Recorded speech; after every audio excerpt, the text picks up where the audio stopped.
नमस्कार, मी सुमित शंकर सावंत आणि तुम्ही पाहताय न्यूज 18 मराठी। या बुलेटिनमध्ये बऱ्याच महत्त्वाच्या बातम्या बघायच्या आहेत आणि सुरुवातीची महत्त्वाची बातमी आहे केंद्रीय गृहमंत्री अमित शहा यांच्या संदर्भात।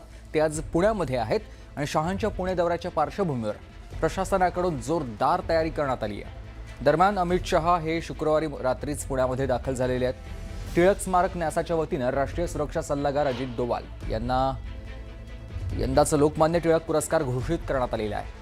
केंद्रीय गृहमंत्री अमित शहा यांच्या हस्ते हा पुरस्कार अजित डोवाल यांना प्रदान करण्यात येणार आहे। यावेळी मुख्यमंत्री देवेंद्र फडणवीस यांच्यासह महत्त्वाचे नेतेही या कार्यक्रमात उपस्थित राहणार आहेत।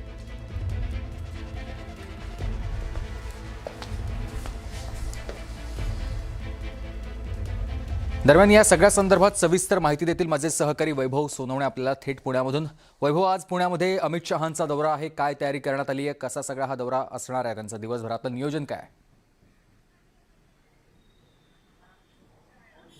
काल रात्री साधारणपणे 1:15 वाजेच्या सुमारास अमित शहा हे पुण्याच्या टेक्निकल एअरपोर्टवरती दाखल झाले होते।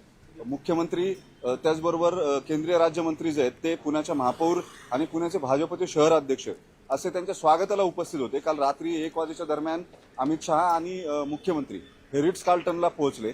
उपमुख्यमंत्री एकनाथ शिंदे हे उशिरानं साधारणपणे 1:30 वाजेच्या सुमारास रिट्स कार्लटनला पोहोचलेले होते। आता या सगळ्या एकूण अमित शहांच्या दौऱ्यासाठी जवळपास 5,000 पेक्षा जास्त पोलिसांचा बंदोबस्त जो आहे तो तैनात करण्यात आलेला आहे। अनेक रस्ते जे आहेत ते अमित शहांच्या कार्यक्रमाच्या ठिकाणी, हॉटेलच्या ठिकाणी जाणारे रस्ते जे आहेत ते बंद करण्यात आलेले आहेत। अतिप्रचंड सुरक्षेची व्यवस्था जी आहे ती कायम राहील याची खबरदारी जी आहे ती पोलिसांकडून घेण्यात येते।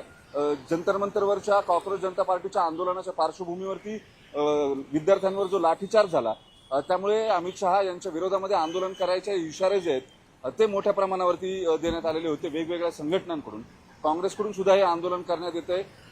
अनेक ठिकाणी पोलिसांनी काल रात्री उशिरा 12 वाजेच्या नंतर जे काँग्रेसचे कार्यकर्ते त्यांचं डिटेन्शन केलेलं होतं। अचानक कुणी येऊन ताफ्यासमोर काळे झेंडे दाखवणं किंवा ताफ्यासमोर येऊ नये आणि सुरक्षेचा प्रश्न जो आहे केंद्रीय गृहमंत्र्यांचा तो निर्माण होऊ नये यासाठी काल 4 ते 5 जणांना एनएसयूआयच्या कार्यकर्त्यांना पोलिसांनी रात्री डिटेन करून ठेवलेलं होतं।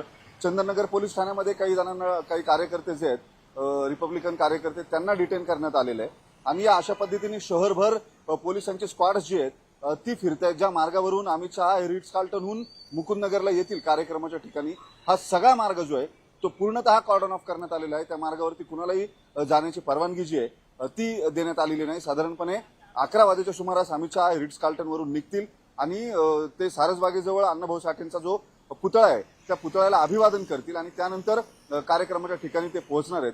त्यामुळे या सगळ्या परिसरातले रस्ते जे आहेत ते पोलीस कॉर्डन ऑफ करतील आणि त्यांच्या यायच्या मार्गावरती कुणीही येणार नाही याची खबरदारी जी आहे ती पोलिसांकडून घेतली जाते। काँग्रेसनं आंदोलनाची हाक दिलेली होती, परवानगी मागितलेली होती।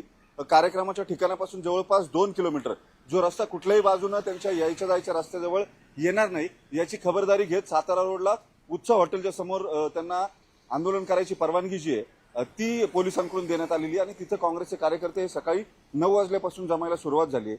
अनेक ठिकाणी छुप्या पद्धतीनं आंदोलन केलं जाईल अशी माहिती जी आहे ती पुणे पोलिसांच्या LIB स्पेशल ब्रांचला देण्यात आलेली होती आणि त्यानुसार काल जवळपास 10 ते 20 अशा पद्धतीनं आंदोलन करणाऱ्या किंवा त्याची माहिती पोलिसांना मिळालेली होती।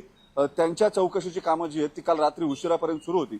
आता प्रत्यक्षात त्यातली किती आंदोलनं होतात किंवा पोलीस त्यांना अटकाव करू शकतात का हे समजेल। मात्र 11 वाजेच्या सुमारास केंद्रीय गृहमंत्री, मुख्यमंत्री आणि उपमुख्यमंत्री हे या कार्यक्रमाच्या दिशेने निघतील। काही वेळापूर्वी उपमुख्यमंत्री सुनेत्रा पवार या सुद्धा रिट्स कार्लटनला अमित शहांच्या भेटीसाठी पोहोचलेल्या होत्या। हे सगळेच जण एकत्रितरित्या कार्यक्रमाच्या ठिकाणी येतील अशी माहिती मिळते। धन्यवाद आपण दिलेल्या या सविस्तर माहितीसाठी। तर केंद्रीय गृहमंत्री अमित शहा हे पुण्यातल्या हॉटेल रिट्स कार्लटन या ठिकाणी मुक्कामी आहेत आणि उपमुख्यमंत्री सुनेत्रा पवार या हॉटेलवर दाखल होत अमित शहा यांची भेट त्यांनी घेतली आहे। आज अमित शहा स्वारगेट इथं आयोजित लोकमान्य टिळक राष्ट्रीय पुरस्कार सोहळ्यास उपस्थित राहणार आहेत।